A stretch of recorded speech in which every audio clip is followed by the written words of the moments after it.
किसी ने कहा कोई लड़का किसी लड़की को लेके भाग गया है। अबू लहब बर्बाद हुआ और उसकी बर्बादी के पीछे उसकी ये बीवी का भी रोल था। चुगलखोर न बनना, रिश्तों में दरार डालने वाली न बनना, अगर हो सके तो मिलाने वाली बनना।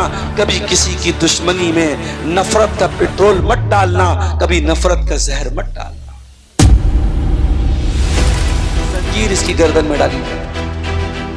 सुम्मा फी सिलसिलतिन ज़रूहा सबऊना ज़िराअन फस्लुकू। 70 गज लंबी जंजीर जिससे जहन्नमियों को जकड़ा जाएगा, वो अबू लहब की बीवी उम्मे जमील के गले में डाली जाएगी और उस जंजीर उसके गले में डाल के उसको जहन्नम में डाला जाएगा। इस्लाम कहता है औरत तू महारानी है। अगर कोई लड़का तुझे हासिल करना चाहता है, तुझे बीवी बनाना चाहता है, तुझे लेकर के वो कोर्ट मैरिज नहीं कर सकता, तुझे लेकर के वो घर से भाग नहीं सकता। अगर भागेगा तो ज़िना माना जाएगा, कोर्ट मैरिज करेगा तो हराम माना जाएगा। ऐ औरत तू महारानी है और महारानी को पाने के लिए उसके पिए से मिलना पड़ता है। ऐ औरत अगर तुझसे किसी को शादी करना है तो तेरे बाप से मिल करके रिश्ता भेजना पड़ेगा, तेरे भाई से मिलकर के रिश्ता भेजना पड़ेगा, प्रॉपर चैनल से आना पड़ेगा, बैक डोर से नहीं आना पड़ेगा। इसलिए अपनी बहनों को भी एक पैगाम देता हूं, अगर कोई लड़का आपसे मोहब्बत का इकरार कर रहा है, रात दिन मैसेज करके आई लव यू लिख रहा है, वीडियो कॉल पर आपसे मोहब्बत का इजहार कर रहा है, इंस्टाग्राम पर आपसे मोहब्बत का इजहार कर रहा है, मेरी बहनों तुम धोखे में ना आना, तुम उसके धोखे में ना आना। वो तुमसे ज़िना करके तुमको जहन्नम में लेके जाना चाहता है। अरे जो तुमसे सच्ची मोहब्बत करेगा वो ज़िना करके जहन्नम में लेके नहीं जाएगा, वो निकाह करके, वो सही तरीके से निकाह करके तुमको अपनी शरीक हयात बनाएगा, अपना लाइफ पार्टनर बनाएगा और तुमको जन्नत में लेके जाएगा। अब ये तुम सोच लो मेरी बहनों कि तुम्हें अपनी जिंदगी में साथी कैसा चाहिए, जन्नत में लेके जाने वाला हम सफर चाहिए या जहन्नम में लेके जाने वाला साथी चाहिए। अब तुम तय कर लो, तुम्हें क्या करना है। अबू लहब बर्बाद हुआ और उसकी बर्बादी के पीछे उसकी ये बीवी का भी रोल था। अगर उसको बीवी कैसे मिलती, हजरत आसिया के जैसी बीवी मिलती तो शायद अबू लहब का अंजाम इतना बुरा ना होता।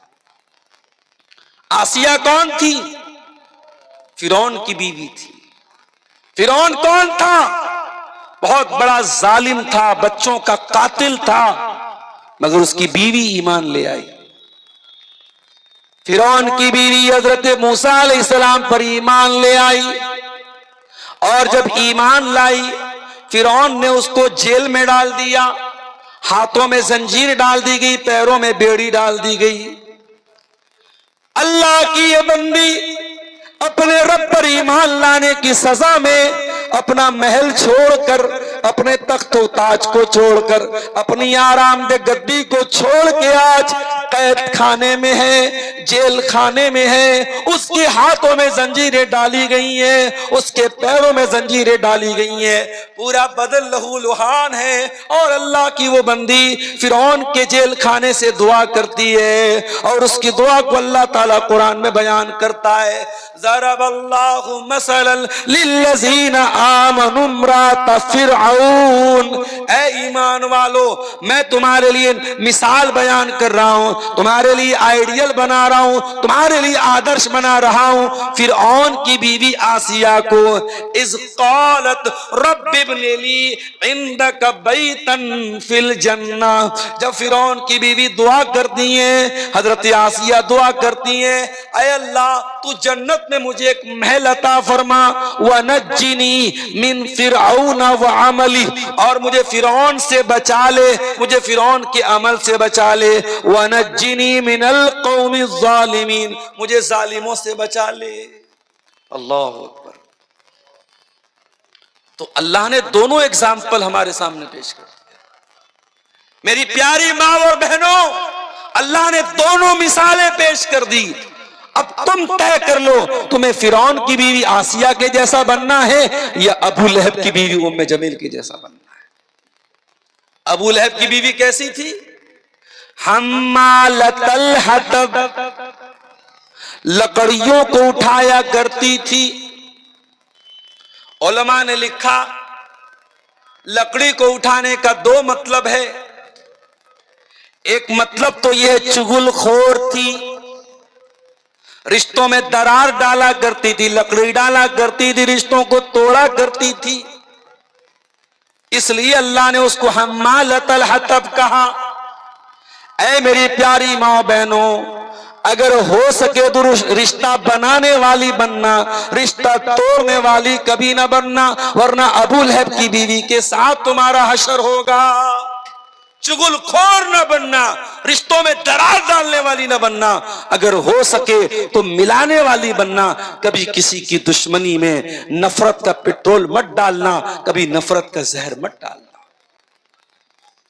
इसीलिए अल्लाह के नबी फरमाते हैं, अगर आपस में झगड़ा हो जाए, उस झगड़े को जो बढ़ाता है, अल्लाह के नबी ने फरमाया हियल हालिका, रिश्तों को तोड़ना, रिश्तों को काटना, ये इंसान की नेकियों को खत्म कर देता है, रिमूव कर देता है, मिटा देता है, दीन को मिटा देता है, इस्लाम को मिटा देता है।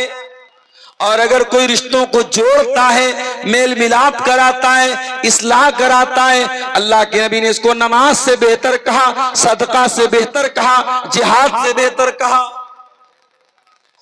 इसलिए अगर दो लोगों में दूरी है, दरार है, तो दरार को दूर करने वाले बनो, दरार को बढ़ाने वाले मत बनो मेरे प्यारे साहब। यहां तक के इस्लाम में झूठ बहुत बड़ा गुनाह है, लेकिन अगर दो लोगों को मिलाने के लिए झूठ बोलना पड़े तो इस्लाम ने झूठ भी बोलने की इजाजत दी। अल्लाह के प्यारे नबी सल्लल्लाहु अलैहि वसल्लम फरमाते हैं, लैसल कज़्ज़ाबुल्लज़ी युस्लिहु बैनन्नास, जो लोगों के बीच में सुलह कराता है, अगर वो झूठ भी बोलते तो उसका झूठ झूठ नहीं लिखा जाएगा, वो झूठा नहीं है जो सुलह कराने के लिए झूठ बोले। तो अबू लहब की बीवी कैसी थी? हम्मालतल हतब, लकड़ी लगाने वाली थी, लकड़ी उठाने वाली। एक मतलब तो ये है इस आयत का। और दूसरा मतलब क्या है? अबू लहब की बीवी लकड़ियां इकट्ठा करती थी, कांटे इकट्ठा करती थी और अल्लाह के नबी के रास्ते में बिछा दिया करती थी, नबी को तकलीफ पहुंचाया करती थी। इसीलिए कुरान जब उसका नाम लेता है, कुरान जब उसका जिक्र करता है तो क्या कहता है? वमरातुहु हम्मालतल हतब, अबू लहब की बीवी भी जहन्नम में जाएगी जो लकड़ी इकट्ठा करने वाली थी। अबू लहब की बीवी के पास एक बहुत बड़ा हार था। हार समझते ना, हार, नेकलेस, मोतियों का हार था। वो इतनी कमबख्त थी, उसने अपने मोतियों के हार को बेच दिया और कहा कि इसको बेच करके मैं इस्लाम के खिलाफ इस्तेमाल करूंगी, मोहम्मद रसूलुल्लाह के खिलाफ इस्तेमाल। अल्लाह अकबर। जब नबी चंदे की अपील करते थे, औरतें अपने जेवरात भेजती थी इस्लाम की मदद करने के लिए। और ये देखो कितनी जालिम औरत थी, ये अपना मोतियों का हार क्यों बेच रही है? इस्लाम के खिलाफ इस्तेमाल करने के लिए, अल्लाह के नबी के खिलाफ इस्तेमाल करने। कुरान कहता है फी जीदिहा हब्लुम मिन मसद, ऐ अबू लहब की बीवी, तूने अपने गले के हार को इस्लाम के खिलाफ इस्तेमाल किया था, तूने मोहम्मद रसूलुल्लाह के खिलाफ इस्तेमाल किया था। ऐ अबू लहब की बीवी, कल कयामत के दिन तेरे गले में खजूर की छाल की रस्सी डाल के तुझको जहन्नम में डाला जाएगा। हब्लुम मिन मसद, खजूर की छाल की रस्सी डाल के तुझे जहन्नम की आग में डाला जाएगा। और बाज़ उलमा ने लिखा कि खजूर की छाल की नहीं, लोहे की जंजीर इसकी गर्दन में डाली जाए। सुम्मा फी सिलसिलतिन ज़रूहा सबऊन ज़िराअन फस्लुकू, 70 गज लंबी जंजीर जिससे जहन्नमियों को जकड़ा जाएगा, वो अबू लहब की बीवी उम्मे जमील के गले में डाली जाएगी और उस जंजीर उसके गले में डाल के उसको जहन्नम में डाला जाएगा। पता ये चला कि अगर शौहर के गलत कामों में बीवी सपोर्ट करती है तो बीवी का भी वही अंजाम होगा, शौहर का अंजाम। इसलिए खबरदार, कभी गलत काम में किसी का सपोर्ट मत करो। अगर हो सके तो अच्छे कामों में सपोर्ट करो, और नहीं कर सकते तो कम से कम बुराई में सपोर्ट मत करो। कुरान एक उसूल बताता है, तावनु अलल बिर्रि वत तक़वा वला तावनु अलल इस्म वल उद्वान। नेकी के कामों में, तकवा के कामों में एक दूसरे की मदद करो, और गुनाह के कामों में, ज्यादती के कामों में एक दूसरे की मदद न करो। अबू लहब की बीवी क्यों बर्बाद हुई? अपने शौहर का गलत काम में सपोर्ट करने की वजह से। तो ये कुरान की एक छोटी सी सूरत थी जिसमें सिर्फ 5 आयतें हैं। इन 5 आयतों की तफसीर और इसका माना और मतलब मैंने आपके सामने बयान किया है। कुरान की ये छोटी सी सूरत हमें ये मैसेज दे रही है कि हम अबू लहब के जैसे न बने, हम इस्लाम की मदद करने वाले बने, इस्लाम का सपोर्ट करने वाले बने।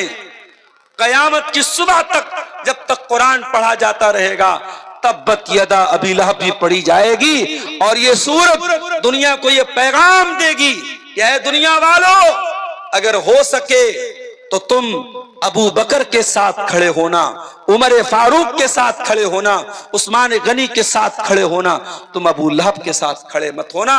इस्लाम के खिलाफ अपनी एनर्जी को इस्तेमाल मत करना, इस्लाम के खिलाफ अपनी ताकत को इस्तेमाल मत करना। मेरे प्यारे साथियों, अभी जब मैं पटना से आ रहा था आपके बीच में, 5-6 किलोमीटर पहले एक जगह मेला लगा हुआ था। हमारे कोई गैर मुस्लिम भाइयों का मेला था, उनका मंदिर भी वहां था, मंदिर के पास मेला लगा हुआ था। मैंने देखा बड़ा जाम लगा हुआ है, तो मैंने किसी से पूछा भाई क्या मामला है? किसी ने कहा कोई लड़का किसी लड़की को लेके भाग गया है।